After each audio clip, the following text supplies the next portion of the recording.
Hi friends, നാടൻ കറിവേപ്പില കിട്ടുമ്പോൾ നമുക്ക് കുറേ കാലം കേടുകൂടാതെ നമുക്ക് സൂക്ഷിച്ച് വെക്കുക എങ്ങനെയാണെന്നാണ്. അപ്പോൾ അത് തീരുന്ന വരെ നമുക്ക് കേടാവാതിരിക്കാൻ എന്താ ചെയ്യാന്നുള്ള ഒരു വീഡിയോ ആണ് കേട്ടോ. അന്ന് ഇത് വീട്ടിലുള്ള കറിവേപ്പിലയാണ്. അപ്പോൾ കറിവേപ്പില നമ്മൾ നാടൻ കറിവേപ്പില എവിടെന്നെങ്കിലും കിട്ടുകയാണെങ്കിൽ നിങ്ങൾ കൂടുതൽ എടുത്താലും കുഴപ്പമില്ല, അത് കുറേ കാലം സൂക്ഷിച്ച് വെക്കുക. പിന്നെ നമ്മൾ കറിവേപ്പിലേൻ്റെ മരത്തിൻ്റെ മുകളിൽ നിന്ന് ഇതുപോലെ തല കട്ട് ചെയ്തെടുക്കണം.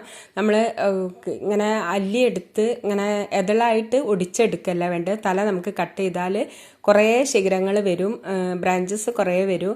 അങ്ങനെ ആകുമ്പോൾ നമുക്ക് കറിവേപ്പില എന്നും കുറ്റിയായിട്ടിരിക്കും. അപ്പോൾ കറിവേപ്പില ചെടിച്ചട്ടിയിൽ എങ്ങനെ വളർത്തുക എന്നുള്ള വീഡിയോ ഞാൻ ഇട്ടിട്ടുണ്ട് കുറേ മുമ്പേ, അതൊന്ന് കണ്ടു നോക്കുക. അപ്പോൾ കറിവേപ്പില ഈരുമ്പോൾ എന്തിനാ നിങ്ങൾ ഗ്ലൗസ് ഇട്ടതെന്നൊക്കെ വിചാരിക്കുന്നുണ്ടാവും. ഇതിപ്പോൾ ഞാൻ ലാസ്റ്റ് കാണിച്ചു തരാം.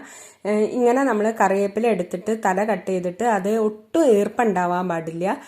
ഒട്ടും ഈർപ്പമില്ലാതെ അത് തുടച്ചെടുത്തതിന് ശേഷം അതിലെ അടിയിലെ ചീത്തയായ ഇലകളൊക്കെ ഒഴിവാക്കുക.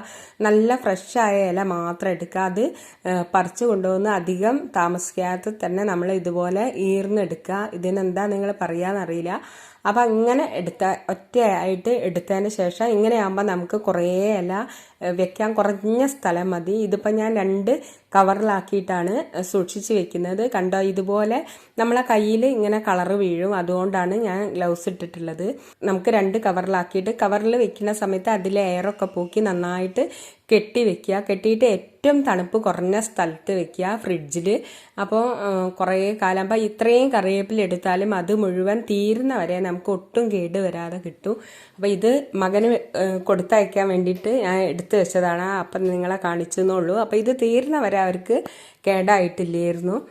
വീഡിയോ ഇഷ്ടപ്പെട്ടാൽ നിങ്ങളെ ഫ്രണ്ട്സിന് ഷെയർ ചെയ്യുക. താങ്ക്